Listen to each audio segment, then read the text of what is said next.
The Mysterious Key and What It Opened. By Roman 50, Roman 1000 Alcott. Chapter 1. The Prophecy. Trevlin lands and Trevlin gold. Heir nor heiress ear shall hold. Undisturbed till spite of rust. Truth is found in Trevlin dust. This is the third time I've found you poring over that old rhyme. What is the charm, Richard? Not its poetry, I fancy. And the young wife laid a slender hand on the yellow time-worn page, where in Old English text appeared the lines she laughed at. Richard Trevlin looked up with a smile, and threw by the book, as if annoyed at being discovered reading it. Drawing his wife's hand through his own, he led her back to her couch, folded the soft shawls about her, and sitting in a low chair beside her said, in a cheerful tone, though his eyes betrayed some hidden care, "My love, that book is a history of our family for centuries, and that old prophecy has never yet been fulfilled, except the heir and heiress line. I am the last Trevlin, and as the time draws near when my child shall be born, I naturally think of his future, and hope he will enjoy his heritage in peace." "God grant it," softly echoed Lady Trevlin, adding with a look askance at the old book, "I read that history once, and fancied it must be a romance. Such dreadful things are recorded in it. Is it all true, Richard?"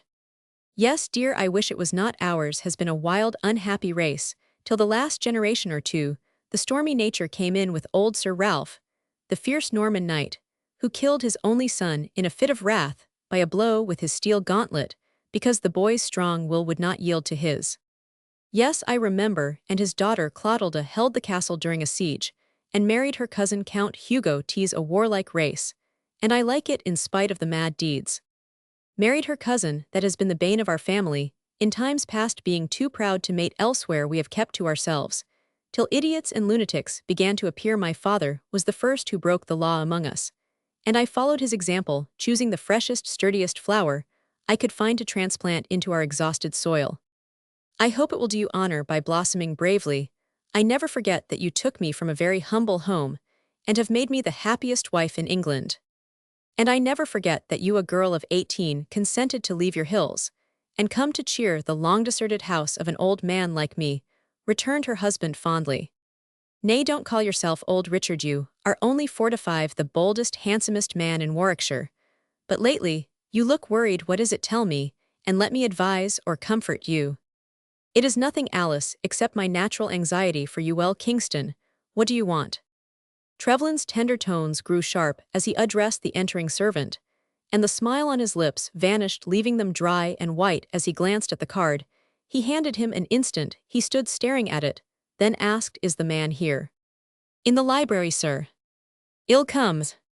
Flinging the card into the fire, he watched it turn to ashes, before he spoke with averted eyes, "Only some annoying business, love. I shall soon be with you again. Lie and rest till I come." With a hasty caress, he left her, but as he passed a mirror his wife saw an expression of intense excitement in his face. She said nothing, and lay motionless for several minutes, evidently struggling with some strong impulse.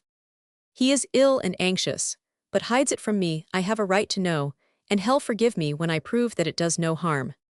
As she spoke to herself, she rose, glided noiselessly through the hall, entered a small closet built in the thickness of the wall, and bending to the keyhole of a narrow door, listened with a half-smile on her lips at the trespass. She was committing a murmur of voices, met her ear her husband spoke oftenest, and suddenly some word of his dashed the smile from her face as if with a blow. She started, shrank, and shivered, bending lower, with set teeth, white cheeks, and panic-stricken heart. Paler and paler grew her lips, wilder and wilder her eyes, fainter and fainter her breath, till with a long sigh, a vain effort to save herself, she sank prone upon the threshold of the door as if struck down by death.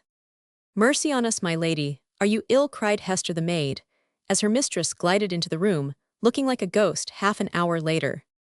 "I am faint and cold. Help me to my bed, but do not disturb Sir Richard." A shiver crept over her as she spoke, and casting a wild, woeful look about her, she laid her head upon the pillow like one who never cared to lift it up again. Hester, a sharp-eyed middle-aged woman, watched the pale creature for a moment, then left the room muttering, "Something is wrong, and Sir Richard must know it. That black-bearded man came for no good ill warrant." At the door of the library, she paused. No sound of voices came from within. A stifled groan was all she heard, and without waiting to knock she went in, fearing she knew not what. Sir Richard sat at his writing table, pen in hand, but his face was hidden on his arm, and his whole attitude betrayed the presence of some overwhelming despair. "Please, sir, my lady is Roman 99, shall I send for anyone?" No answer. Hester repeated her words, but Sir Richard never stirred. Much alarmed, the woman raised his head, saw that he was unconscious, and rang for help. But Richard Trevelyan was past help.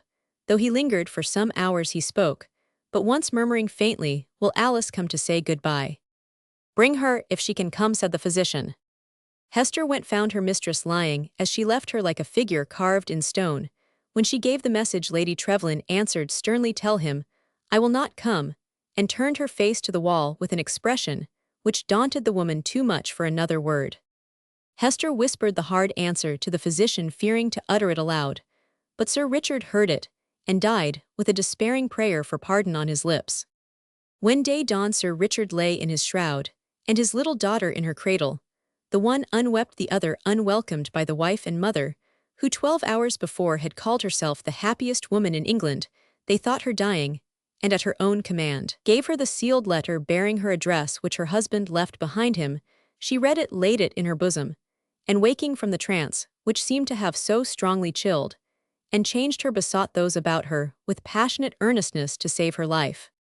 For 2 days she hovered on the brink of the grave, and nothing but the indomitable will to live saved her. The doctors said on the 3rd day she rallied wonderfully, and some purpose seemed to gift her with unnatural strength. Evening came, and the house was very still for all the sad bustle of preparation for Sir Richard's funeral was over, and he lay for the last night under his own roof. Hester sat in the darkened chamber of her mistress, and no sound broke the hush but the low lullaby the nurse was singing to the fatherless baby.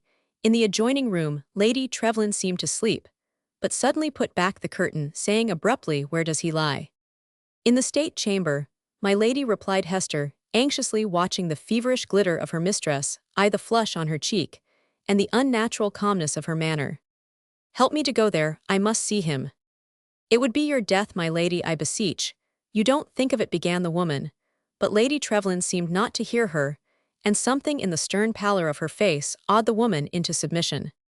Wrapping the slight form of her mistress in a warm cloak, Hester, half carried her to the state-room, and left her on the threshold. "I must go in alone, fear nothing but wait for me here," she said, and closed the door behind her. 5 minutes had not elapsed, when she reappeared with no sign of grief on her rigid face. "Take me to my bed, and bring my jewel box," she said with a shuddering sigh, as the faithful servant received her with an exclamation of thankfulness. When her orders had been obeyed, she drew from her bosom the portrait of Sir Richard, which she always wore, and removing the ivory oval from the gold case, she locked the former in a tiny drawer of the casket, replaced the empty locket in her breast, and bade Hester give the jewels to Watson, her lawyer, who would see them put in a safe place till the child was grown. "Dear heart, my lady, you'll wear them yet, for you're too young to grieve all your days, even for so good a man as my blessed master. Take comfort, and cheer up for the dear child's sake, if no more." "I shall never wear them again," was all the answer, as Lady Trevelyan drew the curtains, as if to shut out hope. Sir Richard was buried, and the 9 days' gossip over the mystery of his death died, for want of food, for the only person who could have explained it was in a state which forbade all allusion to that tragic day. For a year Lady Trevelyan's reason was in danger. A long fever left her so weak in mind and body that there was little hope of recovery, and her days were passed in a state of apathy sad to witness. She seemed to have forgotten everything, even the shock which had so sorely stricken her. The sight of her child failed to rouse her, and month after month slipped by, leaving no trace of their passage on her mind, and but slightly renovating her feeble body. Who the stranger was, what his aim in coming, or why he never reappeared, no one discovered. The contents of the letter left by Sir Richard were unknown, for the paper had been destroyed by Lady Trevelyan, and no clue could be got from her. Sir Richard had died of heart disease, the physicians said. Though he might have lived years had no sudden shock assailed him, there were few relatives to make investigations, and friends soon forgot the sad young widow. So the years rolled on, and Lillian the heiress grew from infancy to childhood in the shadow of this mystery. Chapter 2. Paul. "Come, child, the dew is falling, and it is time we went in." No, mamma is not rested yet, so I may run down to the spring if I like." And Lillian, as willful as winsome, vanished among the tall ferns, where deer couched and rabbits hid.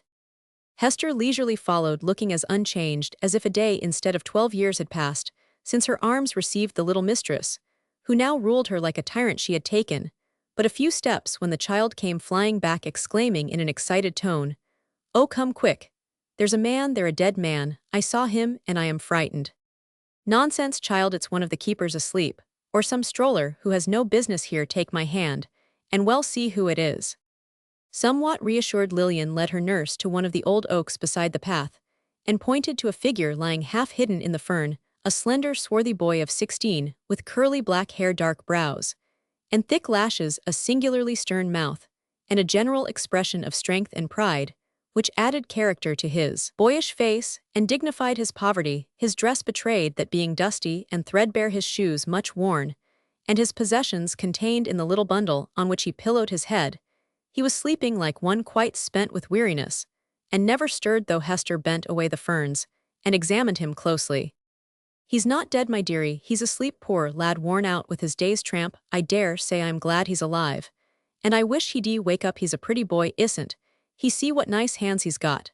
And his hair is more curly than mine. Make him open his eyes, Hester," commanded the little lady, whose fear had given place to interest. "Hush, he's stirring. I wonder how he got in, and what he wants," whispered Hester. "I'll ask him." And before her nurse could arrest her, Lillian drew a tall fern softly over the sleeper's face, laughing aloud as she did so. The boy woke at the sound, and without stirring lay looking up at the lovely little face bent over him, as if still in a dream. "Bella cara," he said in a musical voice. Then, as the child drew back abashed at the glance of his large bright eyes, he seemed to wake entirely, and springing to his feet, looked at Hester with a quick searching glance. Something in his face and air caused the woman to soften her tone a little as she said gravely, "Did you wish to see anyone at the hall?" "Yes, is Lady Trevelyan here?" was the boy's answer, as he stood cap in hand, with the smile fading already from his face. "She is, but unless your business is very urgent, you had better see Parks, the keeper. We don't trouble my lady with trifles. I've a note for her from Colonel Daventry, and as it is not a trifle, I'll deliver it myself, if you please." Hester hesitated an instant, but Lillian cried out, "Mamma is close by, come and see her," and led the way, beckoning as she ran. The lad followed with a composed air, and Hester brought up the rear, taking notes, as she went with a woman's keen eye. Lady Trevelyan, a beautiful pale woman, delicate in health and melancholy in spirit, sat on a rustic seat with a book in her hand, not reading, but musing with an absent mind. As the child approached, she held out her hand to welcome her, but neither smiled nor spoke. "Mamma, here is a person to see you," cried Lillian, rather at a loss how to designate the stranger, whose height and gravity now awed her. "A note from Colonel Daventry, my lady," and with a bow the boy delivered the missive. Scarcely glancing at him, she opened it and read. "My dear friend, the bearer of this Paul Jex has been with me some months, and has served me well. I brought him from Paris, but he is English born, and though friendless prefers to remain here even after we leave, as we do in a week. When I last saw you, you mentioned wanting a lad to help in the garden. Paul is accustomed to that employment, though my wife used him as a sort of page in the house, hoping you may be able to give him shelter. I venture to send him. He is honest, capable, and trustworthy in all respects. Pray try him and oblige. Yours sincerely, J.R. Daventry. The place is still vacant, and I shall be very glad to give it to you, if you incline to take it," said Lady Trevelyan, lifting her eyes from the note and scanning the boy's face. "I do, madam," he answered respectfully. "The colonel says you are English," added the lady in a tone of surprise. The boy smiled, showing a faultless set of teeth, as he replied, "I am, my lady, though just now I may not look it, being much tanned and very dusty. My father was an Englishman, but I've lived abroad a good deal since he died, and got foreign ways perhaps." As he spoke without any accent, and looked full in her face with a pair of honest blue eyes under the dark lashes, Lady Trevelyan's momentary doubt vanished. "Your age, Paul?" 16, my lady. "You understand gardening?" "Yes, my lady." "And what else?" "I can break horses, serve at table, do errands, read aloud, ride after a young lady as groom, illuminate on parchment train flowers, and make myself useful in any way." The tone, half modest, half eager, in which the boy spoke, as well as the odd list of his accomplishments, brought a smile to Lady Trevelyan's lips, and the general air of the lad prepossessed her. I want Lillian to ride soon, and Roger is rather old for an escort to such a little horsewoman. Don't you think we might try Paul?" she said, turning to Hester. The woman gravely eyed the lad from head to foot, and shook her head, but an imploring little gesture, and a glance of the handsome eyes, softened her heart in spite of herself. "Yes, my lady, if he does well about the place, and Parks thinks he's steady enough, we might try it by and by." Lillian clapped her hands, and drawing nearer, exclaimed confidingly, as she looked up at her new groom, "I know he'll do, mamma. I like him very much, and I hope y'all let him train my pony for me, will you, Paul?" "Yes." As he spoke very low and hastily, the boy looked away from the eager little face before him, and a sudden flush of color crossed his dark cheek. Hester saw it, and said within herself, "That boy has good blood in his veins. He's no clodhopper's son, I can tell by his hands and feet his air, and walk poor lad, it's hard for him, ill warrant. But he's not too proud for honest work, and I like that. You may stay, Paul, and we will try you for a month. Hester, take him to Parks, and see that he is made comfortable tomorrow. We will see what he can do. Come, darling, I am rested now." As she spoke, Lady Trevelyan dismissed the boy with a gracious gesture, and led her little daughter away. Paul stood watching her, as if forgetful of his companion, till she said rather tartly, "Young man, you'd better have thanked my lady while she was here than stare after her now. It's too late. If you want to see Parks, you'd best come, for I am going." "Is that the family tomb yonder, where you found me asleep?" was the unexpected reply to her speech, as the boy quietly followed her, not at all daunted by her manner. "Yes, and that reminds me to ask how you got in, and why you were napping there, instead of doing your errand properly." "I leaped the fence, and stopped to rest before presenting myself, Miss Hester," was the cool answer, accompanied by a short laugh as he confessed his trespass. "You look as if you'd had a long walk. Where are you from?" "London's." "Bless the boy, it's 50 miles away." "So my shoes show, but it's a pleasant trip in summer time." "But why did you walk, child? Had you no money?" "Plenty, but not for wasting on coaches when my own stout legs could carry me. I took a 2 days' holiday, and saved my money for better things." "I like that," said Hester, with an approving nod. "Y'all get on, my lad, if that's your way, and ill lend a hand, for laziness is my abomination, and one sees plenty nowadays." "Thank you, that's friendly, and ill prove that I am grateful. Please tell me, is my lady always delicate since Sir Richard died?" "How long ago was that?" 10 years or more." "Are there no young gentlemen in the family?" "No, Miss Lillian is an only child, and a sweet one, bless her. A proud little lady, I should say. And well she may be, for there's no better blood in England than the Trevelyans, and she's heiress to a noble fortune." "Is that the Trevelyan coat of arms?" asked the boy, abruptly pointing to a stone falcon, with the motto "Me and Mine" carved over the gate through which they were passing. "Yes, why do you ask?"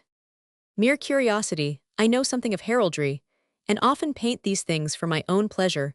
One learns odd amusements abroad," he added, seeing an expression of surprise on the woman's face.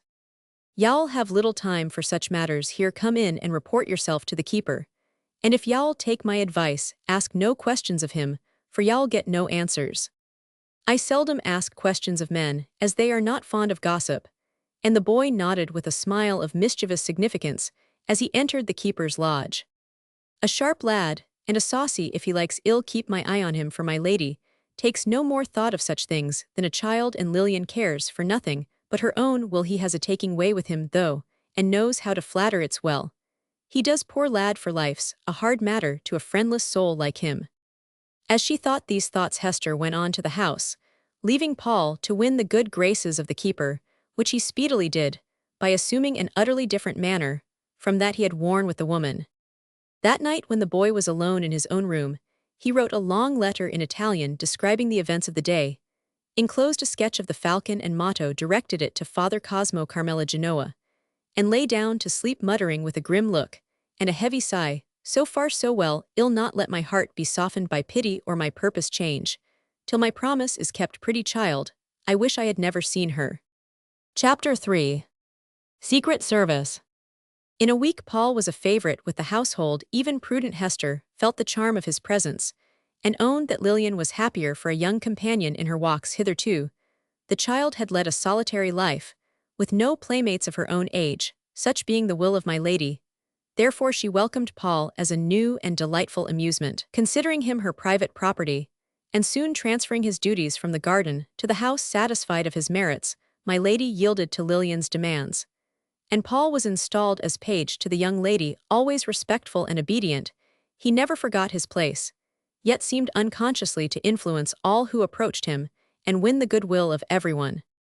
My lady showed unusual interest in the lad, and Lillian openly displayed her admiration for his accomplishments, and her affection for her devoted young servitor Hester was much flattered by the confidence he reposed in her. For to her alone did he tell his story, and of her alone asked advice and comfort in his various small straits.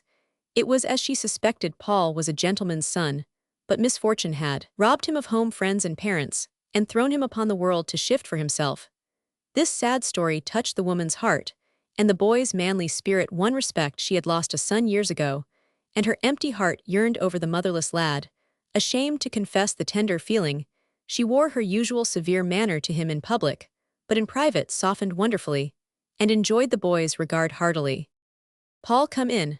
I want to speak with you a moment," said my lady from the long window of the library to the boy who was training vines outside. Dropping his tools and pulling off his hat, Paul obeyed, looking a little anxious, for the month of trial expired that day. Lady Trevlyn saw and answered the look with a gracious smile. "Have no fears, you are to stay if you will, for Lillian is happy, and I am satisfied with you." "Thank you, my lady," and an odd glance of mingled pride and pain shone in the boy's downcast eyes. "That is settled. Then now let me say what I called you in for. You spoke of being able to illuminate on parchment. Can you restore this old book for me?" She put into his hand the ancient volume Sir Richard had been reading the day he died. It had lain neglected in a damp nook for years, till my lady discovered it, and sad as were the associations connected with it, she desired to preserve it for the sake of the weird prophecy. If nothing else, Paul examined it, and as he turned it to and fro in his hands, it opened at the page oftenest read by its late master. His eye kindled as he looked, and with a quick gesture he turned as if toward the light, in truth to hide the flash of triumph that passed across his face. Carefully controlling his voice, he answered in a moment, as he looked up quite composed, "Yes, my lady. I can retouch the faded colors on these margins, and darken the pale ink of the old English text. I like the work, and will gladly do it if you like." "Do it then, but be very careful of the book. While in your hands, provide what is needful, and name your own price for the work," said his mistress. "Nay, my lady, I am already paid." "How so?" she asked, surprised. Paul had spoken hastily, and for an instant looked embarrassed, but answered with a sudden flush on his dark cheeks, "You have been kind to me, and I am glad to show my gratitude in any way, my lady.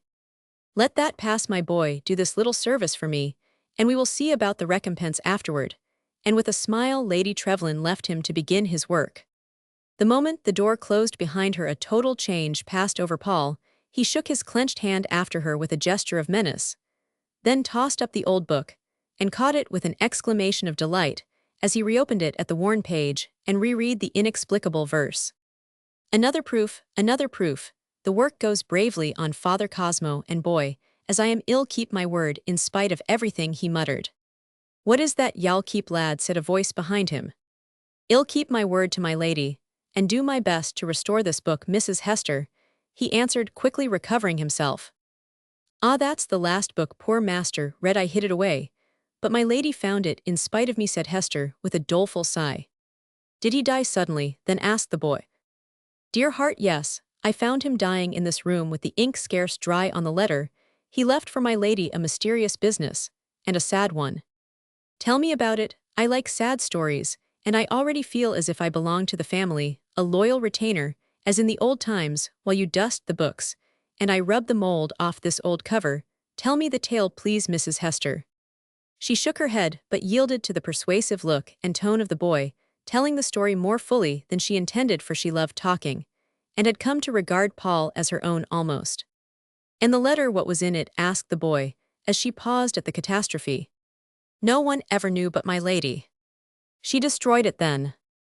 "I thought so, till a long time afterward one of the lawyers came pestering me with questions, and made me ask her. She was ill at the time, but answered with a look, 'I shall never forget. No, it's not burnt, but no one shall ever see it.' I dared ask no more, but I fancy she has it safe somewhere, and if it's ever needed shall bring it out. It was only some private matters, I fancy." "And the stranger?" Oh, he vanished as oddly as he came, and has never been found. A strange story, lad. Keep silent, and let it rest. No fear of my tattling, and the boy smiled curiously to himself as he bent over the book polishing the brass-bound cover. What are you doing with that pretty white wax? Asked Lillian the next day, as she came upon Paul in a quiet corner of the garden, and found him absorbed in some mysterious occupation. With a quick gesture, he destroyed his work, and banishing a momentary expression of annoyance, he answered in his accustomed tone, as he began to work anew, I am molding a little deer for you, Miss Lillian. See here is a rabbit already done, and I'll soon have a stag also. It's very pretty how many nice things you can do, and how kind you are to think of my liking something new. Was this wax what you went to get this morning, when you rode away so early? Asked the child. Yes, Miss Lillian, I was ordered to exercise your pony, and I made him useful as well. Would you like to try this? It's very easy. Lillian was charmed, and for several days wax modeling was her favorite play. Then she tired of it, and Paul invented a new amusement, smiling his inexplicable smile as he threw away the broken toys of wax. You are getting pale and thin keeping such late hours. Paul, go to bed, boy, go to bed, and get your sleep early, said Hester a week afterward, with a motherly air, as Paul passed her one morning. And how do you know I don't go to bed? He asked, wheeling about. My lady has been restless lately, and I sit up with her till she sleeps. As I go to my room, I see your lamp burning, and last night I got as far as your door, meaning to speak to you, but didn't thinking you'd take it amiss. But really you are the worse for late hours, child. I shall soon finish restoring the book, and then ill sleep, I hope. I don't disturb you. I have to grind my colors, and often make more noise than I mean to. Paul fixed his eyes sharply on the woman as he spoke, but she seemed unconscious of it, and turned to go on, saying indifferently, oh, that's the odd sound, is it? No, it doesn't trouble me so. Grind away, and make an end of it as soon as may be.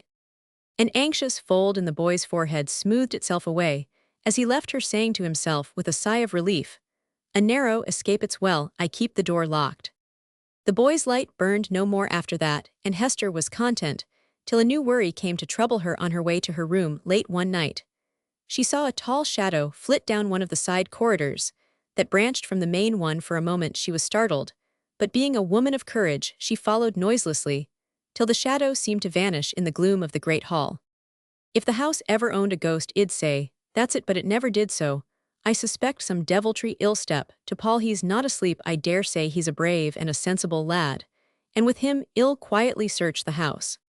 Away she went, more nervous than she would own, and tapped at the boy's door. No one answered, and seeing that it was ajar, Hester whisked in so hurriedly that her candle went out. With an impatient exclamation at her carelessness, she glided to the bed, drew the curtain, and put forth her hand to touch the sleeper. The bed was empty. A disagreeable thrill shot through her, as she assured herself of the fact by groping along the narrow bed, standing in the shadow of the curtain.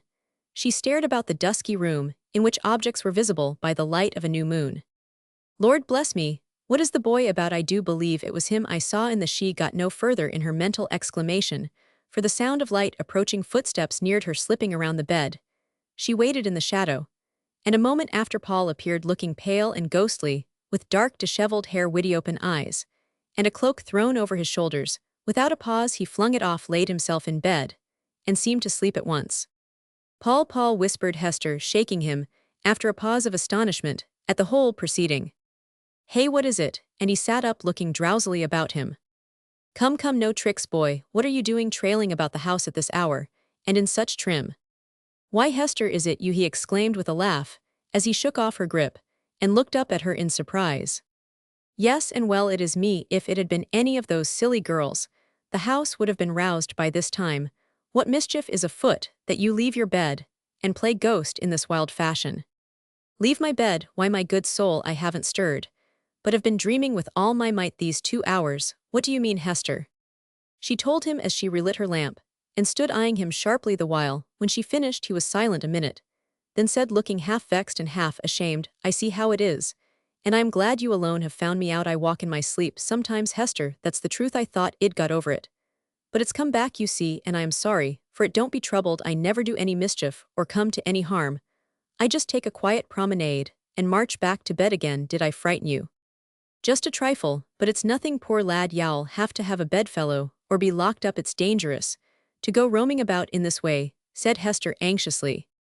It won't last long for I'll get more tired, and then I shall sleep sounder. Don't tell anyone please, else they'll laugh at me, and that's not pleasant. I don't mind your knowing, for you seem almost like a mother, and I thank you for it with all my heart. He held out his hand, with the look that was irresistible to Hester, remembering only that he was a motherless boy.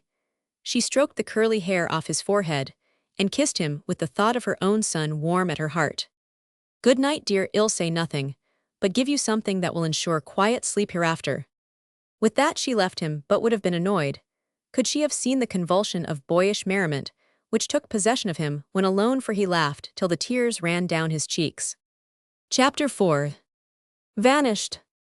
He's a handsome lad, and one any woman might be proud to call her son, said Hester to Bedford the stately butler, as they lingered at the hall door one autumn morning to watch their young lady's departure on her daily ride. You are right, Mrs. Hester, he's a fine lad, and yet he seems above his place, though he does look the very picture of a lady's groom, replied Bedford approvingly. So he did, as he stood holding the white pony of his little mistress, for the boy gave an air to whatever he wore, and looked like a gentleman even in his livery, the dark blue coat with silver buttons, the silver band about his hat, his white-topped boots and bright spurs, spotless gloves and tightly drawn belt were all in perfect order, all becoming, and his handsome dark face caused many a susceptible maid to blush and simper as they passed him. Gentleman Paul, as the servants called him, was rather lofty and reserved among his mates, but they liked him nonetheless, for Hester had dropped hints of his story, and quite a little romance had sprung up about him.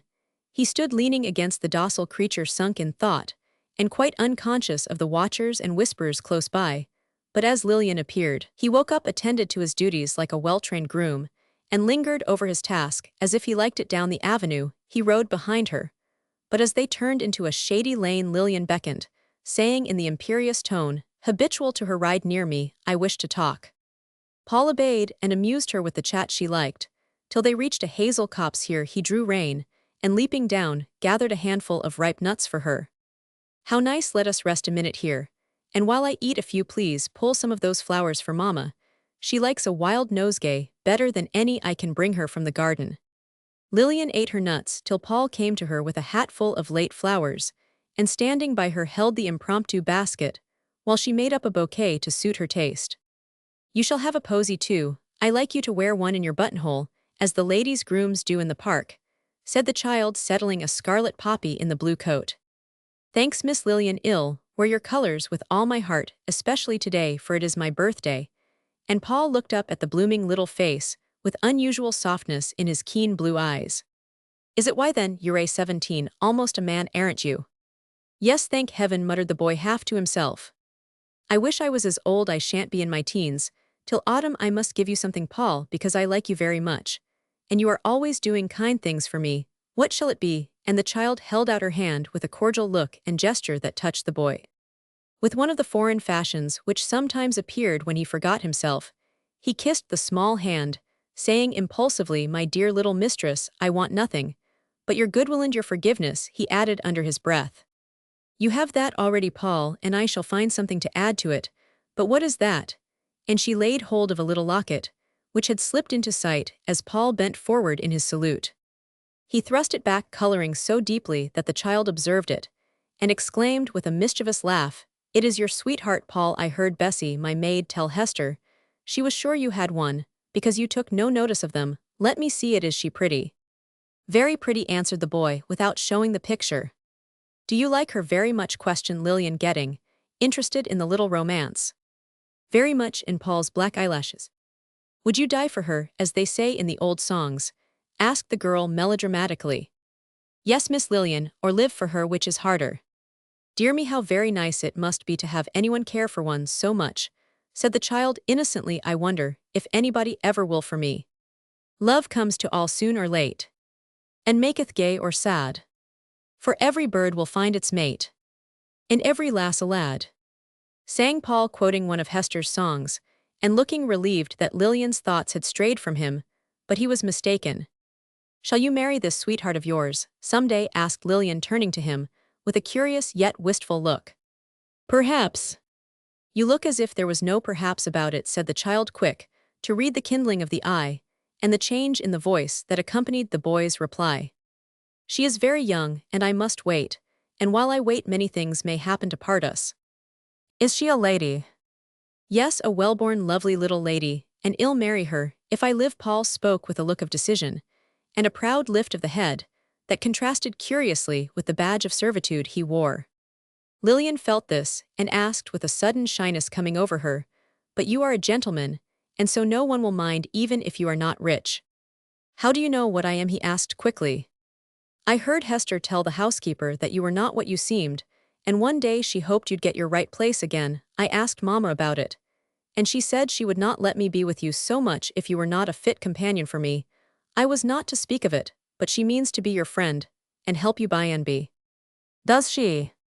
And the boy laughed an odd short laugh that jarred on Lillian's ear, and made her say reprovingly, "You are proud, I know, but y'all let us help you because we like to do it, and I have no brother to share my money with." "Would you like one or a sister?" asked Paul, looking straight into her face with his piercing eyes. "Yes, indeed, I long for someone to be with me, and love me as Mama can't." "Would you be willing to share everything with another person, perhaps, have to give them a great many things you like, and now have all to yourself?" "I think I should. I am selfish, I know, because everyone pets and spoils me, but if I loved a person dearly I'd give up anything to them. Indeed, I would." "Paul, pray believe me." She spoke earnestly, and leaned on his shoulder, as if to enforce her words. The boy's arm stole around the little figure in the saddle, and a beautiful bright smile broke over his face, as he answered warmly, "I do believe it, dear, and it makes me happy to hear you say so. Don't be afraid, I am your equal, but I'll not forget that you are my little mistress, till I can change from groom to gentleman." He added the last sentence, as he withdrew his arm, for Lillian had shrunk a little and blushed with surprise, not anger, at this first breach of respect on the part of her companion. Both were silent for a moment, Paul looking down, and Lillian busy with her nosegay. She spoke first, assuming an air of satisfaction, as she surveyed her work. "That will please Mama, I am sure, and make her quite forget my naughty prank of yesterday. Do you know, I offended her dreadfully by peeping into the gold case she wears on her neck. She was asleep, and I was sitting by her in her sleep. She pulled it out and said something about a letter, and Papa. I wanted to see Papa's face, for I never did, because the big picture of him is gone from the gallery where the others are, so I peeped into the case when she let it drop, and was so disappointed to find nothing but a key." "A key? What sort of a key?" cried Paul in an eager tone.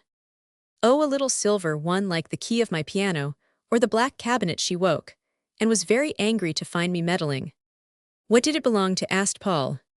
"Her treasure box," she said, "but I don't know where or what that is, and I dare not ask any more, for she forbade my speaking to her about it. Poor Mama, I am always troubling her in some way or other." With a penitent sigh, Lillian tied up her flowers, and handed them to Paul to carry. As she did so, the change in his face struck her. "How grim and old you look," she exclaimed. "Have I said anything that troubles you?" "No, Miss Lillian, I am only thinking."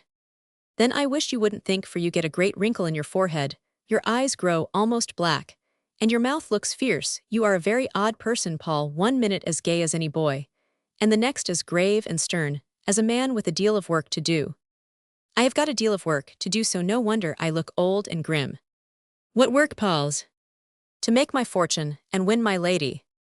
When Paul spoke in that tone, and wore that look, Lillian felt as if they had changed places, and he was the master, and she the servant. She wondered over this in her childish mind, but proud and willful as she was, she liked it, and obeyed him with unusual meekness when he suggested that it was time to return. As he rode silently beside her, she stole covert glances at him from under her wide hat brim, and studied his unconscious face as she had never done before. His lips moved now and then, but uttered no audible sound. His black brows were knit, and once his hand went to his breast, as if he thought of the little sweetheart whose picture lay there.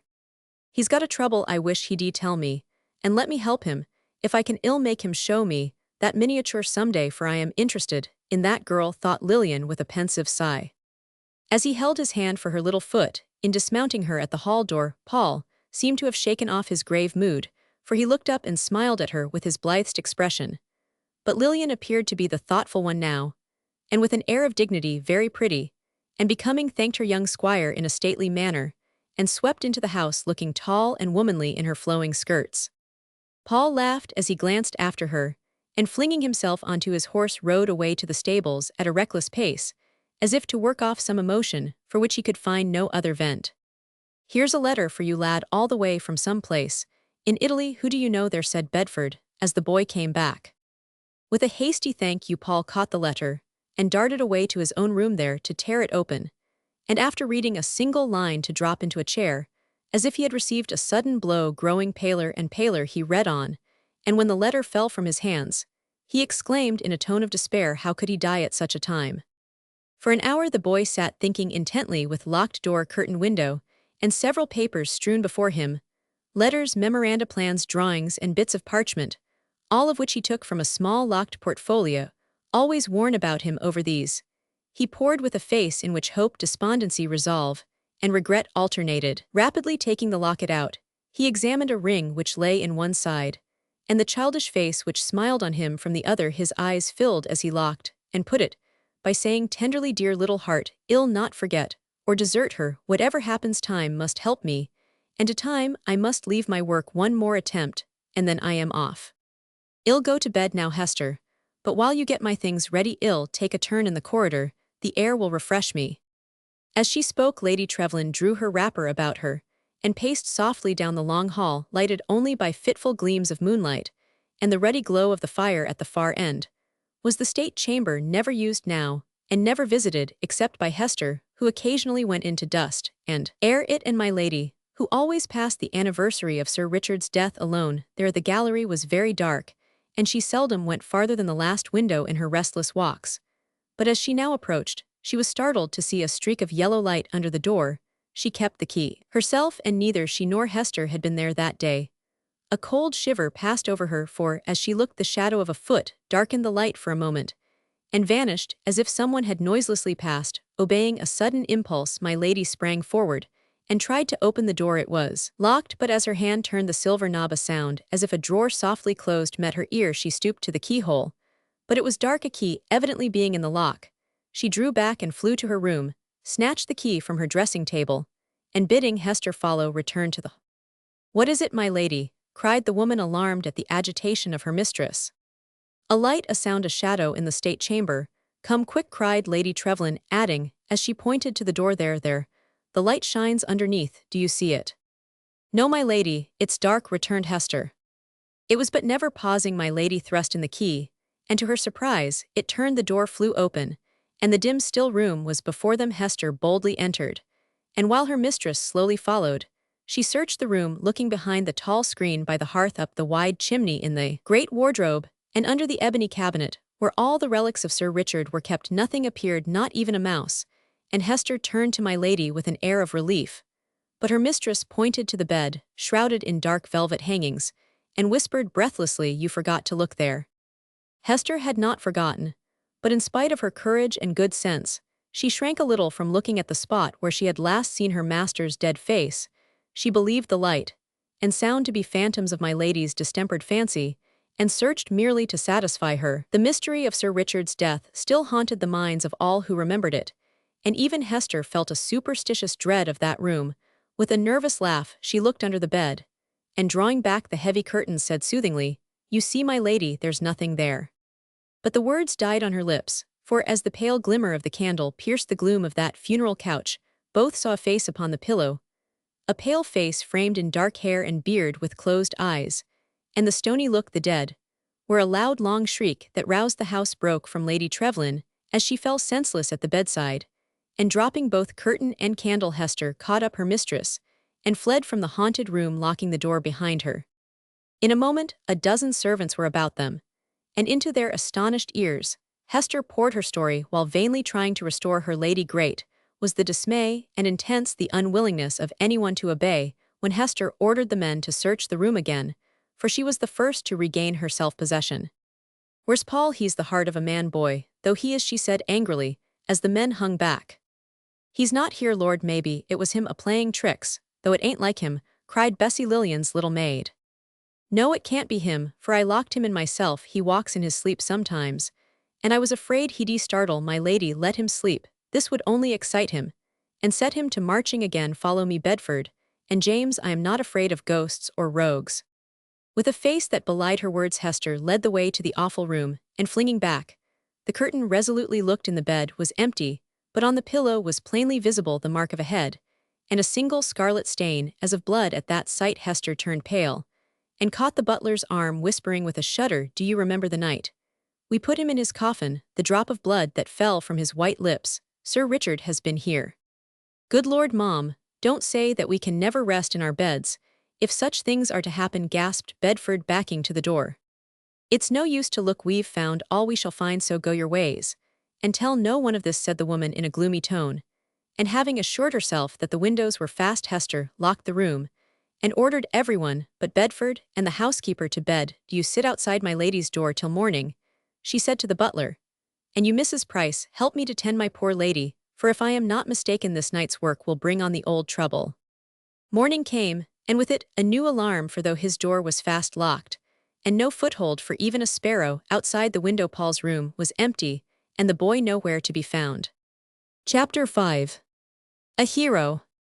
4 years had passed, and Lillian was fast blooming into a lovely woman, proud and willful as ever, but very charming, and already a belle in the little world, where she still reigned a queen. Owing to her mother's ill health, she was allowed more freedom than is usually permitted to an English girl of her age, and during the season often went into company with a friend of Lady Trevlin's, who was chaperoning 2 young daughters of her own to the world. Lillian seemed a gay, free-hearted girl, and no one, not even her mother, knew how well she remembered and how much she missed the lost Paul. No tidings of him had ever come, and no trace of him was found after his flight. Nothing was missed.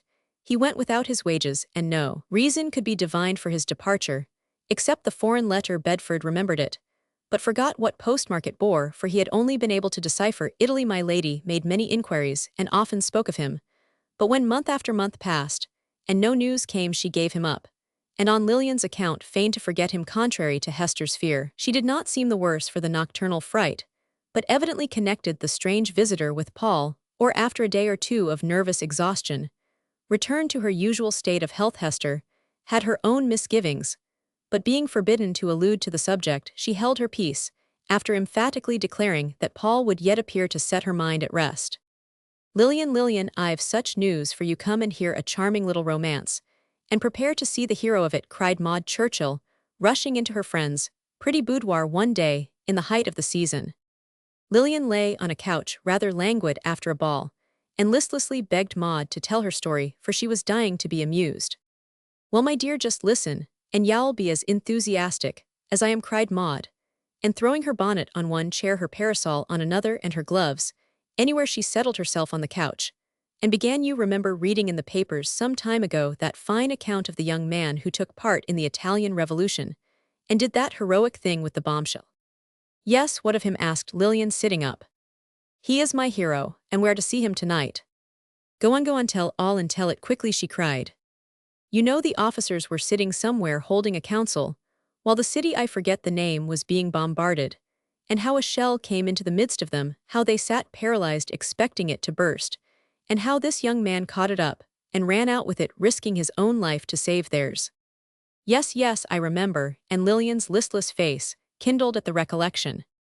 "Well, an Englishman who was there was so charmed by the act that, finding the young man was poor and an orphan, he adopted him. Mr. Talbot was old and lonely and rich, and when he died a year after, he left his name and fortune to this Paolo." I am glad," cried Lillian, clapping her hands with a joyful face. "How romantic and charming it is."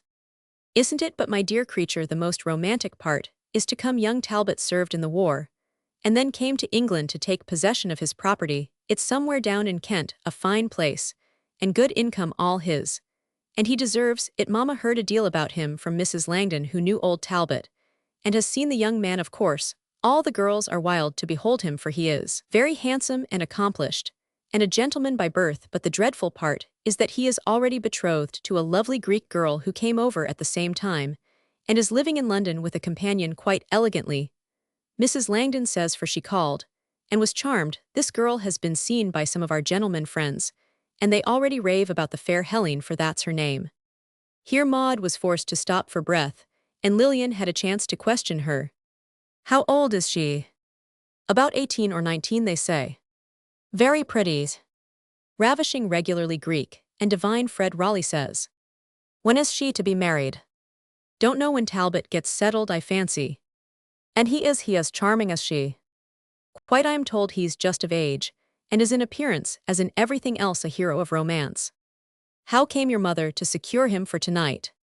Mrs. Langdon is dying to make a lion of him, and begged to bring him. He is very indifferent on such things, and seems intent on his own affairs, is grave and old for his years, and doesn't seem to care much for pleasure and admiration, as most men would after a youth like his, for he has had a hard time, I believe. For a wonder he consented to come, when Mrs. Langdon asked him, and I flew off at once to tell you, and secure you for tonight.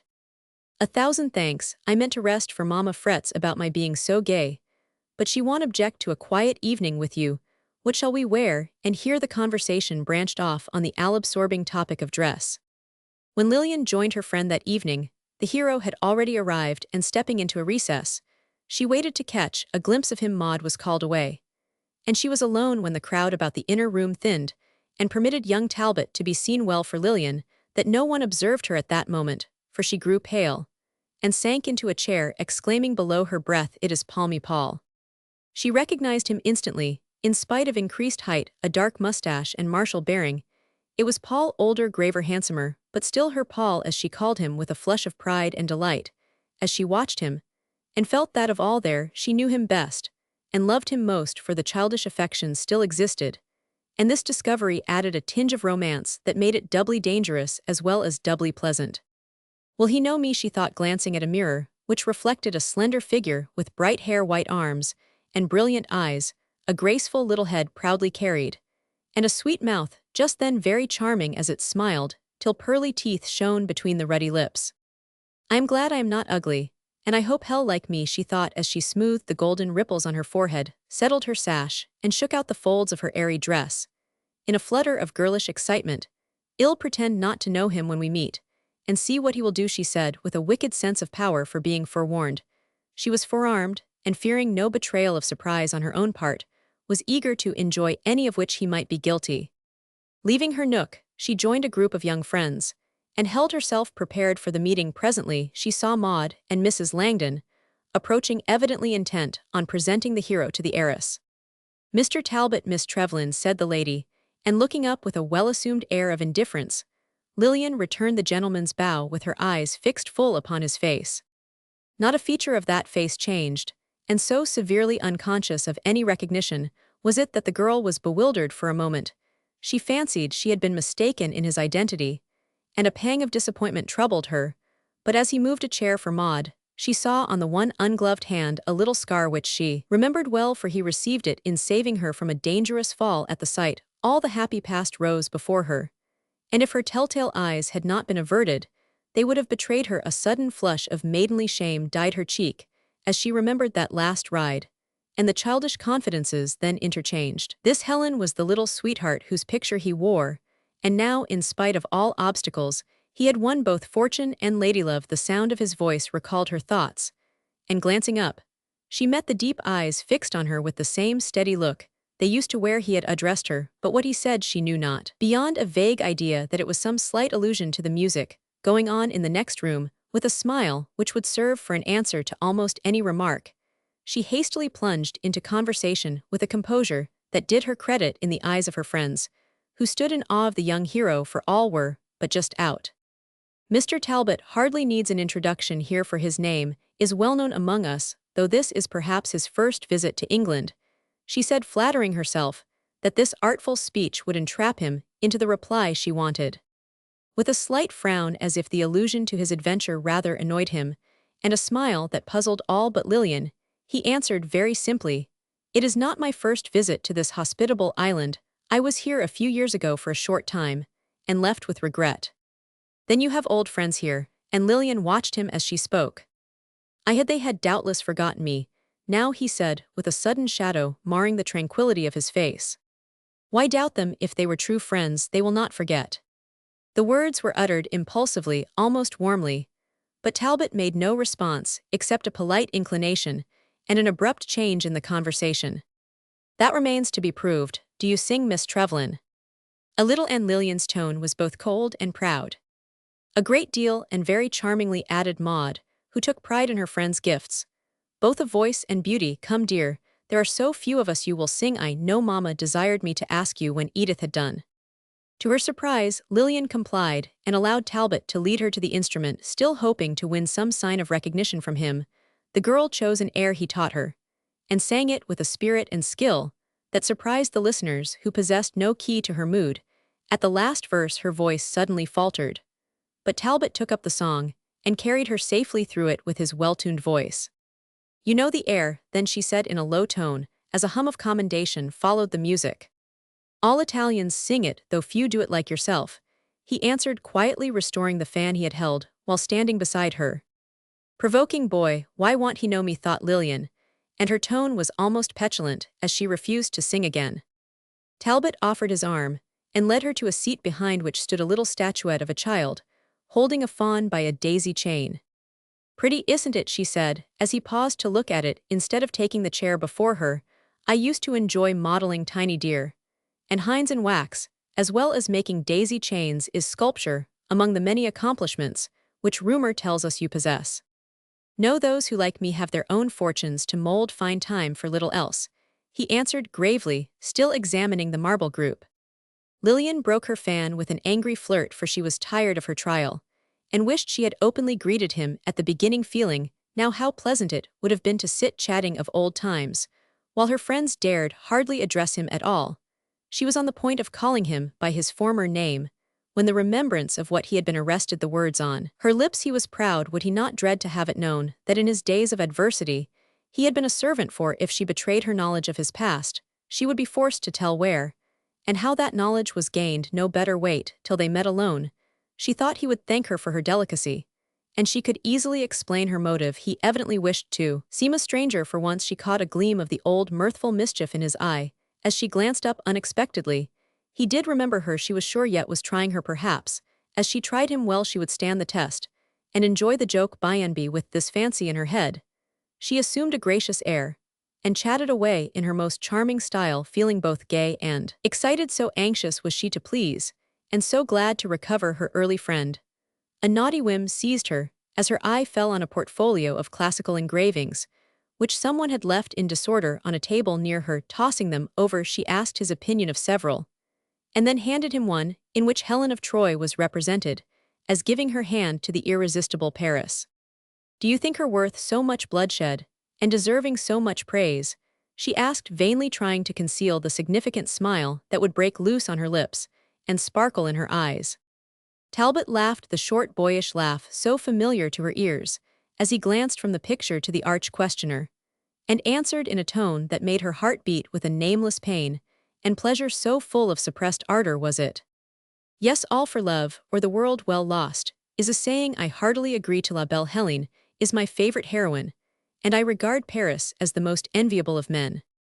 I should like to see her." The wish broke from Lillian involuntarily, and she was too much confused to turn it off by any general expression of interest in the classical lady. "You may sometime," answered Talbot with an air of amusement, adding, as if to relieve her, "I have a poetical belief that all the lovely women of history or romance will meet and know and love each other in some charming hereafter. But I am no heroine and no beauty, so I shall never enter your poetical paradise," said Lillian, with a pretty affectation of regret. "Some women are beauties without knowing it, and the heroines of romances never given to the world. I think you and Helen will yet meet, Miss Trevelyan." As he spoke, Mrs. Langdon beckoned, and he left her pondering over his last words, and conscious of a secret satisfaction in his implied promise that she should see his betrothed. "How do you like him?" whispered Maud, slipping into the empty chair. "Very well," was the composed reply, for Lillian enjoyed her little mystery too much to spoil it yet. "What did you say to him? I long to hear, for you seem to enjoy yourselves very much, but I didn't like to be a marplot." Lillian repeated a part of the conversation, and Maud professed to be consumed with jealousy at the impression her friend had evidently made.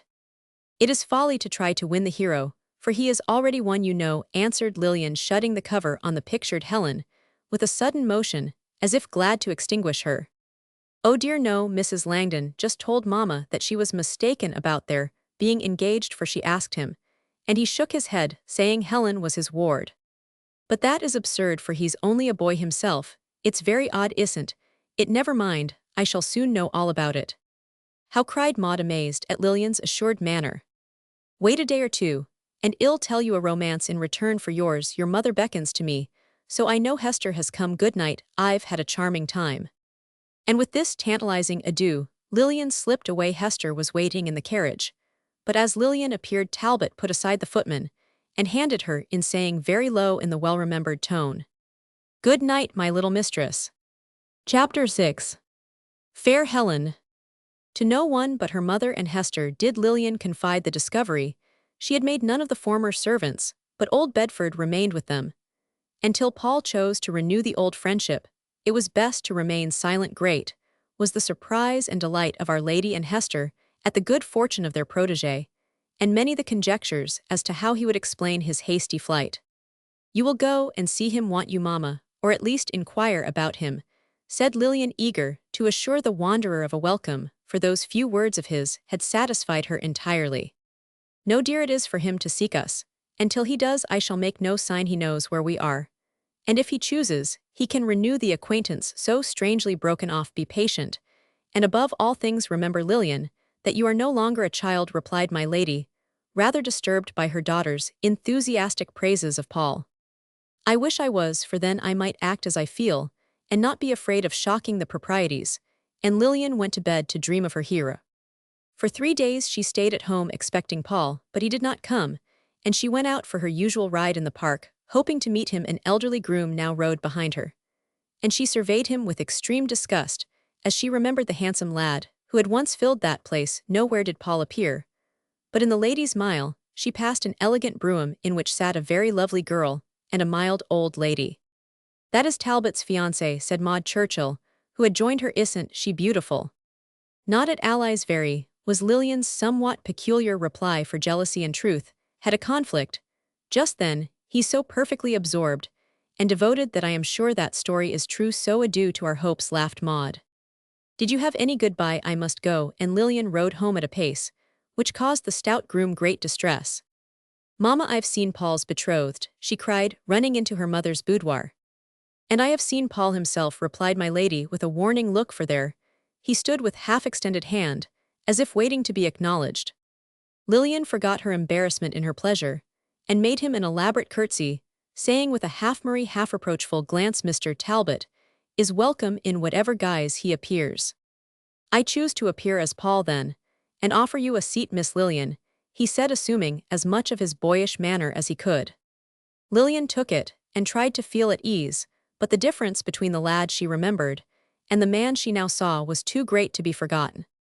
"Now tell us your adventures, and why you vanished away so mysteriously 4 years ago," she said with a touch of the childish imperiousness in her voice, though her frank eyes fell before his. "I was about to do so, when you appeared with news concerning my cousin," he began. "Your cousin?" exclaimed Lillian. "Yes, Helen's mother and my own were sisters, both married Englishmen. Both died young, leaving us to care for each other. We were like a brother and sister, and always together, till I left her to serve Colonel Daventry.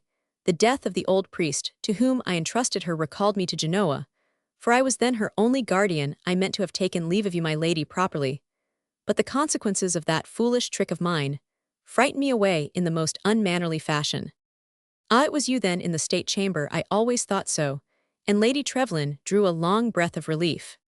"Yes, I heard it whispered among the servants that the room was haunted, and I felt a wish to prove the truth of the story and my own courage. Hester locked me in for fear of my sleepwalking, but I lowered myself by a rope, and then climbed in at the closet window of the state chamber. When you came, my lady, I thought it was Hester, and slipped into the bed, meaning to give her a fright in return for her turning the key on me. But when your cry showed me what I had done, I was filled with remorse, and escaped as quickly and quietly as possible. I should have asked pardon before I do now, most humbly, my lady, for it was sacrilege to play pranks there." During the first part of his story, Paul's manner had been frank and composed, but in telling the latter part, his demeanor underwent a curious change. He fixed his eyes on the ground and spoke, as if repeating a lesson, while his color varied, and a half-proud, half-submissive expression replaced the former candid one. Lillian observed this, and it disturbed her, but my lady took it for shame at his boyish freak, and received his confession, kindly granting a free pardon and expressing sincere pleasure at his amended fortunes. As he listened, Lillian saw him clench his hand hard and knit his brows, assuming the grim look she had often seen, as if trying to steel himself against some importunate emotion or rebellious thought. Yes, half my work is done, and I have a home thanks to my generous benefactor, and I hope to enjoy it well and wisely, he said in a grave tone, as if the fortune had not yet brought him his heart's desire. And when is the other half of the work to be accomplished, Paul? That depends on your cousin, perhaps. And Lady Trevlyn regarded him with a gleam of womanly curiosity in her melancholy eyes. It does, but not in the way you fancy, my lady. Whatever Helen may be, she is not my fiancée. Yet Miss Lillian, and the shadow lifted as he laughed, looking at the young lady, who was decidedly abashed in spite of a sense of relief caused by his words. I merely accepted the world's report, she said, affecting a nonchalant air. The world is a liar, as you will find in time, was his abrupt reply. I hope to see this beautiful cousin, Paul. Will she receive us as old friends of yours? Thanks, not yet, my lady. She is still too much a stranger here to enjoy new faces, even kind ones. I have promised perfect rest and freedom for a time, but you shall be the first whom she receives. Again Lillian detected the secret disquiet which possessed him, and her curiosity was roused. It piqued her that this Helen felt no desire to meet her, and chose to seclude herself, as if regardless of the interest and admiration she excited. I will see her in spite of her refusal, for I only caught a glimpse in the park. Something is wrong and ill, discover it, for it evidently worries Paul, and perhaps I can help him. As this purpose sprang up in the warm but willful heart of the girl, she regained her spirits, and was her most charming self. While the young man stayed, they talked of many things in a pleasant, confidential manner. Though when Lillian recalled that hour, she was surprised to find how little Paul had really told them of his past life or future plans. It was agreed among them to say nothing of their former relations, except to old Bedford, who was discretion itself, but to appear to the world as new-made friends, this, avoiding unpleasant and unnecessary explanations, which would only excite gossip. My lady asked him to dine, but he had business out of town, and declined taking his leave with a lingering look, which made Lillian steal away to study her face in the mirror and wonder if she looked her best, for in Paul's eyes she had read undisguised admiration. Lady Trevlyn went to her room to rest, leaving the girl free to ride, drive, or amuse herself as she liked, as if fearing her courage would fail if she delayed. Lillian ordered the carriage, and bidding Hester mount guard over her, she drove away to St. John's Wood. Now, Hester, don't lecture or be prim when I tell you that we are going on a frolic, she began, after getting the old woman into an amiable mood by every winning wile she could devise. I think you'll like it, and if it's found out, ill take the blame. There is some mystery about Paul's cousin, and I am going to find it out. Bless you, child, how she lives alone here is seldom seen, and won't go anywhere or receive anyone. That's not natural in a pretty girl. Paul won't talk about her, and though he's fond of her, he always looks grave and grim when I ask questions that's provoking, and I won't hear it. Maud is engaged to Raleigh, you know well. He confided to her that he and a friend had found out where Helen was, had gone to the next villa, which is empty, and under pretense of looking at it, got a peep at the girl in her garden. I am going to do the same. And what am I to do? Asked Hester, secretly relishing the prank, for she was dying with curiosity to behold Paul's cousin. You are to do the talking with the old woman, and give me a chance to look. Now say you will, and I'll behave myself like an angel in return. Hester yielded after a few discreet scruples, and when they reached Laburnum Lodge, played her part so well that Lillian soon managed to stray away into one of the upper rooms, which overlooked the neighboring garden. Helen was there, and with eager eyes the girl scrutinized her. She was very beautiful in the classical style, as fair and finely molded as a statue, with magnificent dark hair and eyes, and possessed of that perfect grace which is as effective as beauty. She was alone, and when first seen was bending over a flower which she caressed and seemed to examine with great interest as she stood a long time motionless before it. Then she began to pace slowly around and around the little grass plot, her hands hanging loosely clasped before her and her eyes fixed on vacancy, as if absorbed in thought. But as the first effect of her beauty passed away, Lillian found something peculiar about her.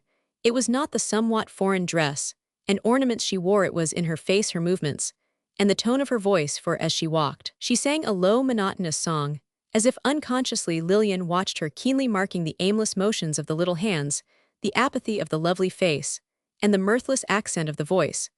But most of all the vacant fixture of the great dark eyes around and around, she went with an elastic step, and a mechanical regularity wearisome to witness. What is the matter with her, thought Lillian anxiously, as this painful impression increased with every scrutiny of the unconscious girl so abashed. Was she that Hester's call was unheard? And Hester was unseen as she came and stood beside her. Both looked a moment. And as they looked, an old lady came from the house, and led Helen in, still murmuring her monotonous song, and moving her hands as if to catch and hold the sunshine. Poor dear, no wonder Paul turns sad and want talk of her, and that she don't see anyone, sighed Hester pitifully. What is it I see, but don't understand, whispered Lillian. She's an innocent dearie, an idiot, though that's a hard word for a pretty creature like her. How terrible! Come away, Hester, and never breathe to anyone what we have seen. And with a shudder and sense of pain and pity lying heavy at her heart, she hurried away, feeling doubly guilty in the discovery of this affliction. The thought of it haunted her continually. The memory of the lonely girl gave her no peace, and a consciousness of deceit burdened her unspeakably, especially in Paul's presence. This lasted for a week.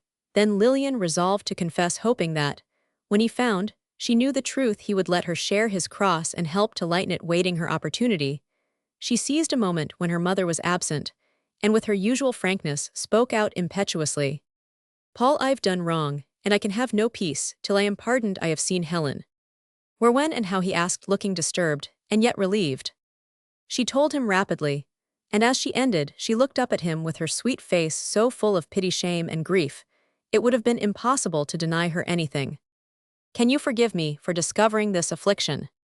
I think I could forgive you a far greater fault, Lillian, he answered, in a tone that said many things. But deceit is so mean, so dishonorable and contemptible. How can you so easily pardon it in me? She asked, quite overcome by this forgiveness granted without any reproach. Then you would find it hard to pardon such a thing in another, he said, with the expression that always puzzled her. Yes, it would be hard, but in those I loved I could forgive much for love's sake. With a sudden gesture, he took her hand, saying impulsively, how little changed you are. Do you remember that last ride of ours, nearly 5 years ago? Yes, Paul, she answered with averted eyes. And what we talked of? A part of that childish gossip I remember well. Which part? The pretty little romance you told me. And Lillian looked up now, longing to ask if Helen's childhood had been blighted like her youth. Paul dropped her hand as if he read her thoughts, and his own hand went involuntarily toward his breast, betraying that the locket still hung there. What did I say? He asked, smiling at her sudden shyness. You vowed you'd win, and wed your fair little ladylove if you lived. And so I will, he cried with sudden fire in his eyes. What, marry hers? I that I will. Oh, Paul, will you tie yourself for life to? The word died on her lips, but a gesture of repugnance finished the speech. Oh, what, he demanded, excitedly. An innocent one, bereft of reason, stammered Lillian, entirely forgetting herself in her interest for him. Of whom do you speak? Asked Paul, looking utterly bewildered. Of poor Helen. Good heavens, who told you that base lie? And his voice deepened with indignant pain. I saw her. You did not deny her affliction. Hester said so, and I believed it. Have I wronged her, Paul? Yes, cruelly. She is blind, but no idiot, thank God. There was such earnestness in his voice, such reproach in his words, and such ardor in his eye that Lillian's pride gave way. And with a broken entreaty for pardon, she covered up her face, weeping the bitterest tears she ever shed. For in that moment, and the sharp pang it brought her, she felt how much she loved Paul and how hard it was to lose him. The childish affection had blossomed into a woman's passion, and in a few short weeks had passed through many phases of jealousy, hope, despair, and self-delusion. The joy she felt on seeing him again, the pride she took in him, the disgust Helen caused her, the relief she had not dared to own even to herself, when she fancied fate had put an insurmountable barrier between Paul and his cousin, the despair at finding it only a fancy, and the anguish of hearing him declare his unshaken purpose to marry his first love. All these conflicting emotions had led to this hard moment, and now self-control deserted her in her need. In spite of her efforts, the passionate tears would have their way, though Paul soothed her with assurances of entire forgiveness, promises of Helen's friendship, and every gentle device he could imagine. She commanded herself at last, by a strong effort, murmuring eagerly, as she shrank from the hand that put back her fallen hair, and the face so full of tender sympathy bending over her. I am so grieved and ashamed at what I have said and done. I shall never dare to see Helen forgive me, and forget this folly. I am sad and heavy-hearted just now. It's the anniversary of Papa's death, and Mama always suffers so much at such times that I get nervous. It is your birthday also. I remembered it, and ventured to bring a little token in return for the one you gave me long ago. This is a talisman, and tomorrow I will tell you the legend concerning it. Wear it for my sake, and God bless you, dear." The last words were whispered hurriedly. Lillian saw the glitter of an antique ring, felt the touch of bearded lips on her hand, and Paul was gone.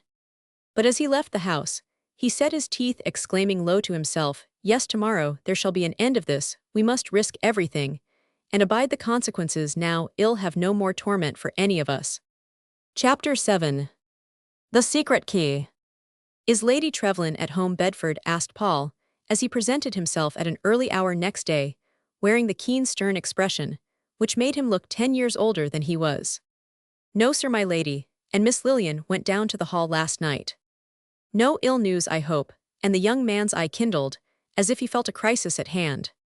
"Not that I heard, sir. Miss Lillian took one of her sudden whims, and would have gone alone if my lady hadn't given in much against her. Well, this being a time when she is better away from the place." "Did they leave no message for me?" "Yes, sir. Will you step in and read the note at your ease? We are in sad confusion, but this room is in order."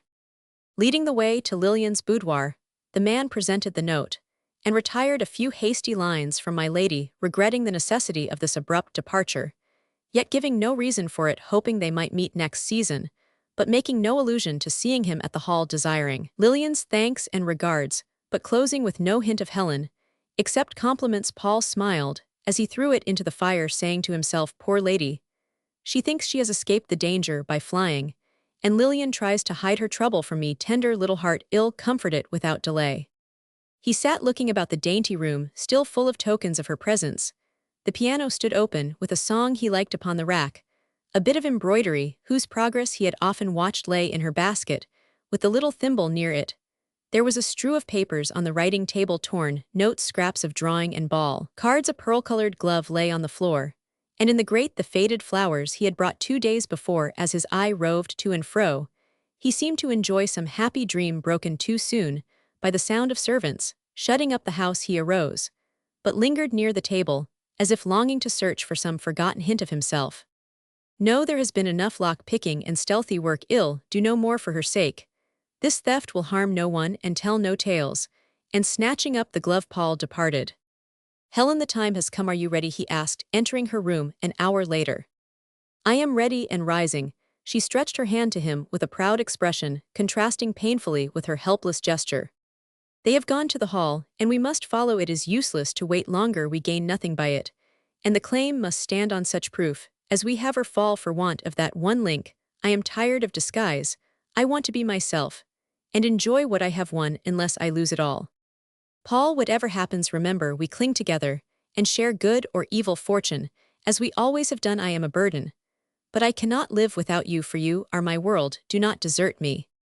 She groped her way to him and clung to his strong arm as if it was her only stay. Paul drew her close, saying wistfully, as he caressed the beautiful, sightless face, leaning on his shoulder, "Mia cara, would it break your heart if at the last hour I gave up all, and let the word remain unspoken? My courage fails me, and in spite of the hard past, I would gladly leave them in peace." "No, no, you shall not give it up," cried Helen almost fiercely, while the slumbering fire of her southern nature flashed into her face.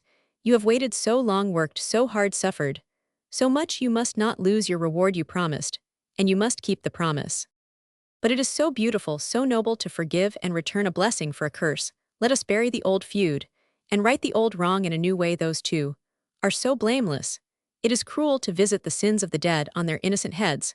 My lady has suffered enough already, and Lillian is so young, so happy, so unfit to meet a storm like this. Oh, Helen, mercy is more divine than justice."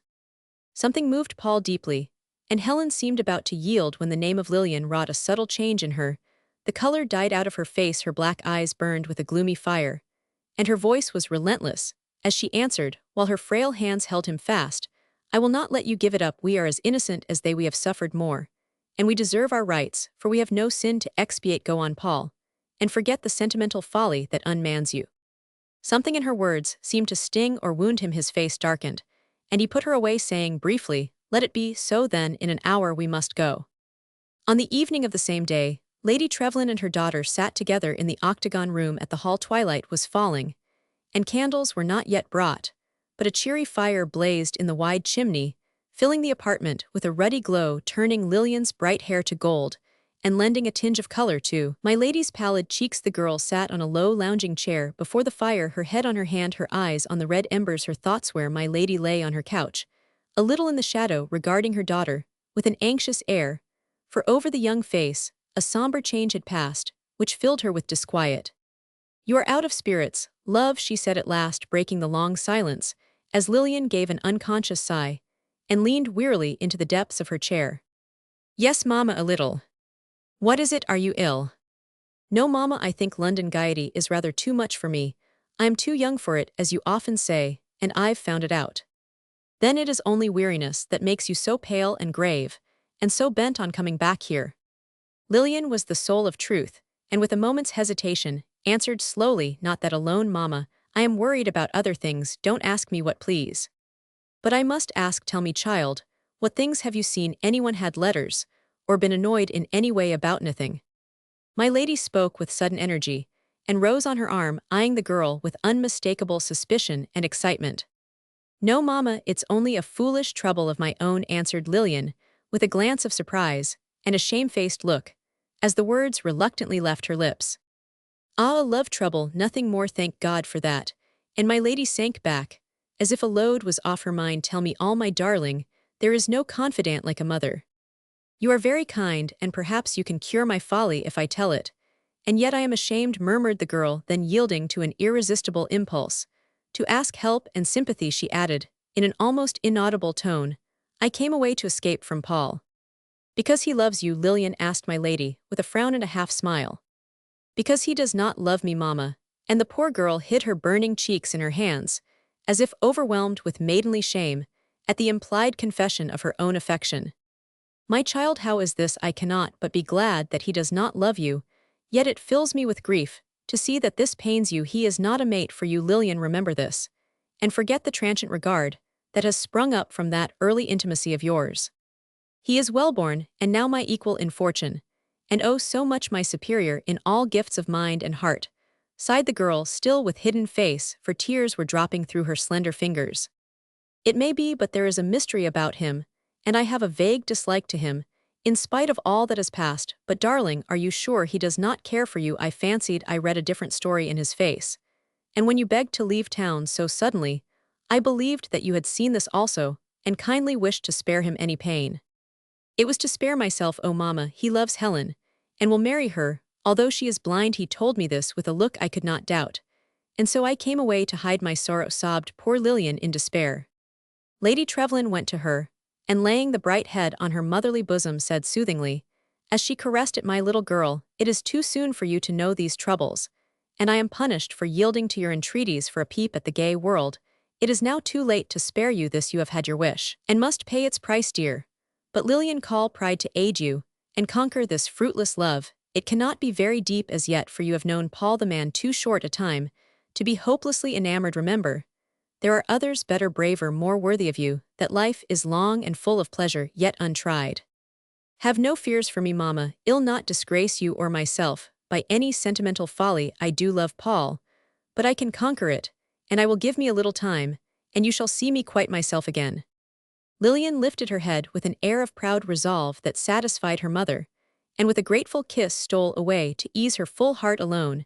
As she disappeared, Lady Trevelyan drew a long breath, and clasping her hands with a gesture of thanksgiving, murmured to herself, in an accent of relief, "Only a love sorrow. I feared it was some new terror, like the old one. 17 years of silence, 17 years of secret dread and remorse for me," she said, pacing the room with tightly locked hands, and eyes full of unspeakable anguish. "Oh, Richard, Richard, I forgave you long ago, and surely I have expiated my innocent offense by these years of suffering. For her sake I did it, and for her sake I still keep dumb. God knows, I ask nothing for myself, but rest and oblivion by your side." Half an hour later, Paul stood at the hall door. It was ajar, for the family had returned unexpectedly, as was evident from the open doors and empty halls. Entering unseen, He ascended to the room my lady usually occupied. The fire-burned low. Lillian's chair was empty, and my lady lay asleep as if lulled by the sighing winds without, and the deep silence that reigned within. Paul stood regarding her, with a great pity softening his face, as he marked the sunken eyes, pallid cheeks, locks, too early gray, and restless lips muttering in dreams.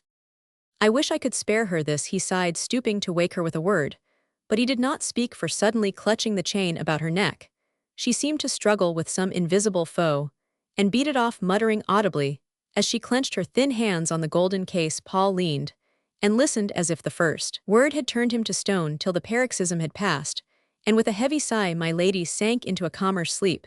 Then with a quick glance over his shoulder Paul, skillfully, opened the locket, drew out the silver key, replaced it with one from the piano close by, and stole from the house noiselessly as he had entered it.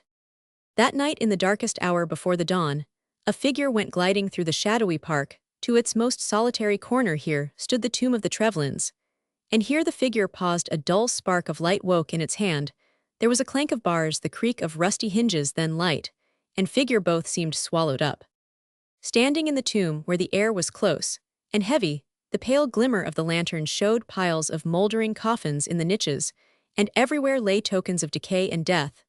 The man drew his hat lower over his eyes, pulled the muffler closer about his mouth, and surveyed the spot with an undaunted aspect, though the beating of his heart was heard in the deep silence. Nearest the door stood a long casket covered with black velvet, and richly decorated with silver ornaments.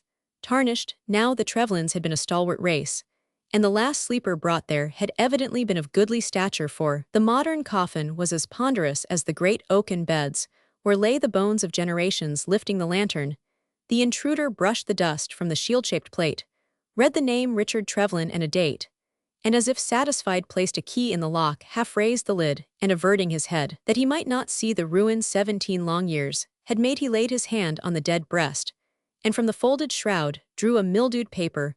One glance sufficed. The casket was relocked, the door rebarred, the light extinguished, and the man vanished like a ghost in the darkness of the wild October night. Chapter 8. Which? A gentleman, my lady. Taking a card from the silver salver on which the servant offered it, Lady Trevlyn read Paul Talbot, and below the name these penciled words: I beseech you to see me. Lillian stood beside her, and saw the line. Their eyes met, and in the girl's face was such a sudden glow of hope and love and longing that the mother could not doubt or disappoint her wish. I will see him, she said. Oh, mamma, how kind you are, cried the girl with a passionate embrace, adding breathlessly, he did not ask for me. I cannot see him yet. I'll hide in the alcove, and can appear or run away as I like when we know why he comes. They were in the library, for knowing Lillian's fondness for the room, which held no dark memories for her, my lady conquered her dislike, and often sat there. As she spoke, the girl glided into the deep recess of a bay window, and drew the heavy curtains just as Paul's step sounded at the door. Hiding her agitation with a woman's skill, my lady rose with outstretched hand to welcome him. He bowed, but did not take the hand, saying in a voice of grave respect, in which was audible an undertone of strong emotion, Pardon me, Lady Trevlyn, hear what I have to say, and then, if you offer me your hand, I shall gratefully receive it. She glanced at him, and saw that he was very pale, that his eye glittered with suppressed excitement, and his whole manner was that of a man who had nerved himself up to the performance of a difficult but intensely interesting task.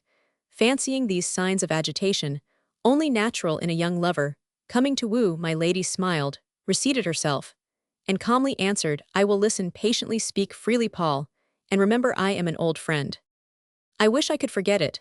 Then my task would be easier, he murmured in a voice of mingled regret and resolution, as he leaned on a tall chair opposite, and wiped his damp forehead with a look of such deep compassion that her heart sank with a nameless fear. I must tell you a long story, and ask your forgiveness for the offenses I committed against you.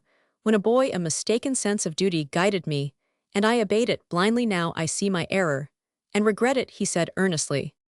Go on, replied my lady, while the vague dread grew stronger, and she braced her nerves, as for some approaching shock. She forgot Lillian, forgot everything but the strange aspect of the man before her, and the words to which she listened like a statue. Still standing pale and steady, Paul spoke rapidly, while his eyes were full of mingled sternness, pity, and remorse.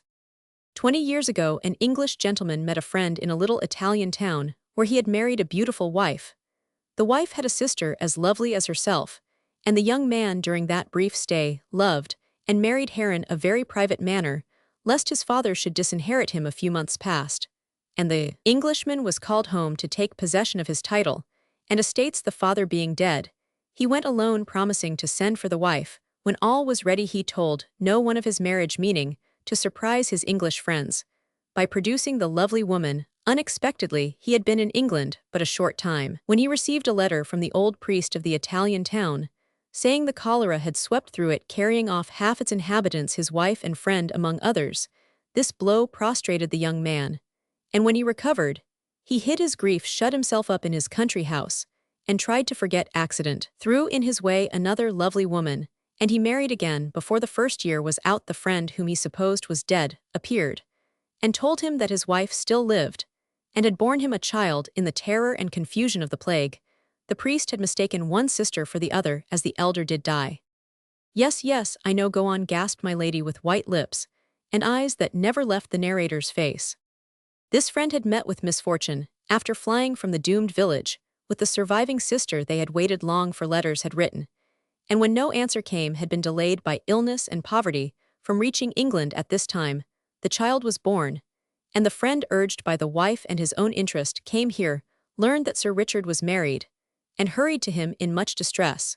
We can imagine the grief and horror of the unhappy man in that interview. The friend promised to leave all to Sir Richard, to preserve the secret till some means of relief could be found, and with this promise, he returned to guard and comfort the forsaken wife. Sir Richard wrote the truth to Lady Trevelyan, meaning to kill himself as the only way of escape from the terrible situation between two women, both so beloved, both so innocently wronged. The pistol lay ready, but death came without its aid, and Sir Richard was spared the sin of suicide. Paul paused for breath, but Lady Trevelyan motioned him to go on, still sitting, rigid and white, as the marble image near her.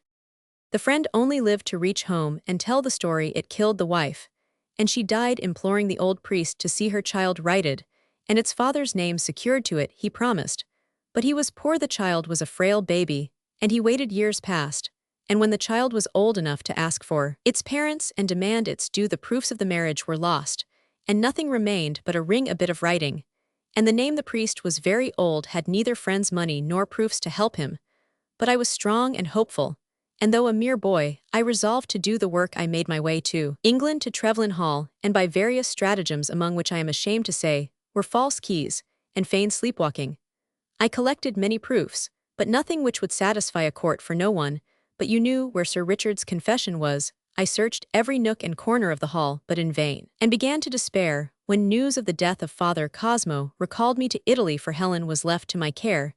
Then the old man had faithfully recorded the facts, and left witnesses to prove the truth of his story. But for 4 years, I never used it, never made any effort to secure the title or estates.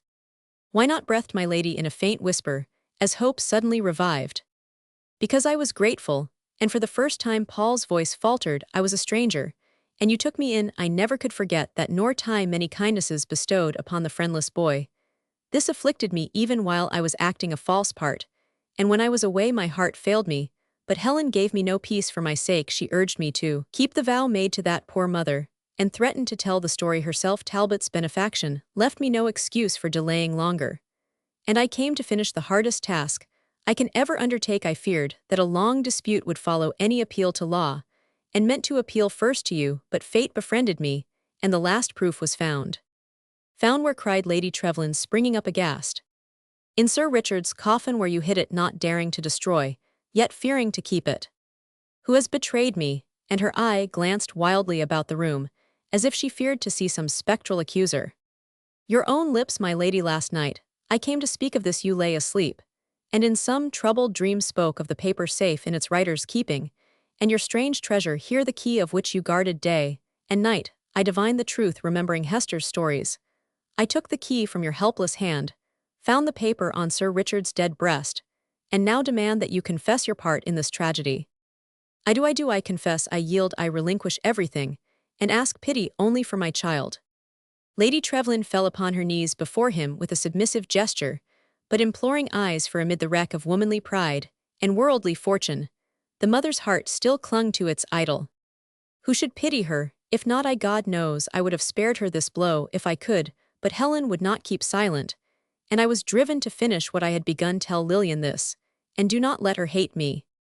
As Paul spoke tenderly, eagerly, the curtain parted, and Lillian appeared trembling with the excitement of that interview, but conscious of only one emotion, as she threw herself into his arms, crying in a tone of passionate delight, "Brother, brother, now I may love you."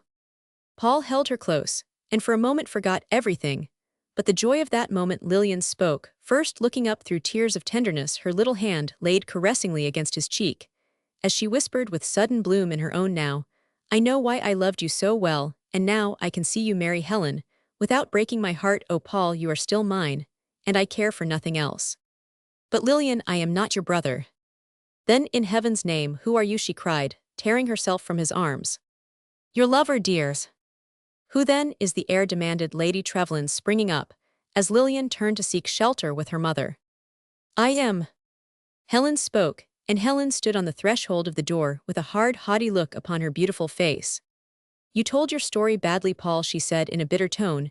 "You forgot me, forgot my affliction, my loneliness, my wrongs, and the natural desire of a child to clear her mother's honor and claim her father's name. I am Sir Richard's eldest daughter. I can prove my birth, and I demand my right with his own words to sustain me." She paused, but no one spoke, and with a slight tremor in her proud voice, she added, "Paul has done the work, he shall have the reward. I only want my father's name, title, and fortune are nothing to one like me. I coveted and claimed them that I might give them to you, Paul, my one friend, always so tender and so true." "I'll have none of it," he answered almost fiercely. "I have kept my promise, and am free. You chose to claim your own. Although I offered all I had to buy your silence, it is yours by right. Take it, and enjoy it if you can. I'll have no reward for work like this." He turned from her with a look that would have stricken her to the heart. Could she have seen it, she felt it, and it seemed to augment some secret anguish, for she pressed her hands against her bosom, with an expression of deep suffering, exclaiming passionately, "Yes, I will keep it, since I am to lose all else. I am tired of pity. Power is sweet, and I will use it. Go, Paul, and be happy if you can with a nameless wife, and the world's compassion, or contempt to sting your pride." "Oh, Lillian, where shall we go? This is no longer our home. But who will receive us now?" cried Lady Trevlyn, in a tone of despair, for her spirit was utterly broken by the thought of the shame and sorrow in store for this beloved and innocent child. "I will." And Paul's face shone with a love and loyalty they could not doubt. "My lady, you gave me a home when I was homeless. Now let me pay my debt. Lillian, I have loved you from the time when a romantic boy I wore your little picture in my breast, and vowed to win you if I lived. I dared not speak before, but now, when other hearts may be shut against you, mine stands wide open to welcome you. Come both, let me protect and cherish you, and so atone for the sorrow I have brought you." It was impossible to resist the sincere urgency of his voice, the tender reverence of his manner, as he took the two forlorn yet innocent creatures into the shelter of his strength and love. They clung to him, instinctively feeling that there still remained to them one staunch friend, whom adversity could not estrange. An eloquent silence fell upon the room, broken only by sobs, grateful whispers, and the voiceless vows that lovers plight with eyes and hands and tender lips. Helen was forgotten, till Lillian, whose elastic spirit threw off sorrow as a flower sheds the rain, looked up to thank Paul with smiles as well as tears, and saw the lonely figure in the shadow. Her attitude was full of pathetic significance. She still stood on the threshold, for no one had welcomed her, and in the strange room, she knew not where to go. Her hands were clasped before her face as if those sightless eyes had seen the joy she could not share, and at her feet lay the time-stained paper that gave her a barren title. But no love had Lillian known how sharp a conflict between passion and pride, jealousy and generosity, was going on in that young heart. She could not have spoken in a tone of truer pity or sincerer goodwill than that in which she softly said, "Poor girl, we must not forget her, for with all her wealth she is poor compared to us. We both had one father, and should love each other, in spite of this misfortune. Helen, may I call you sister? Not yet, wait till I deserve it." As if that sweet voice had kindled an answering spark of nobleness in her own heart, Helen's face changed beautifully as she tore the paper to shreds, saying in a glad, impetuous tone, while the white flakes fluttered from her hands, "I too can be generous. I too can forgive. I bury the sad past. See, I yield my claim. I destroy my proofs. I promise eternal silence, and keep Paul's cousin for my only title. Yes, you are happy, for you love one another," she cried with a sudden passion of tears, Oh, forgive me, pity me, and take me in, for I am all alone and in the dark." There could be but one reply to an appeal like that, and they gave it as they welcomed her, with words that sealed a household league of mutual secrecy and sacrifice. They were happy for the world, never knew the hidden tie that bound them so faithfully together, never learned how well the old prophecy had been fulfilled, or guessed what a tragedy of life and death the silver key unlocked.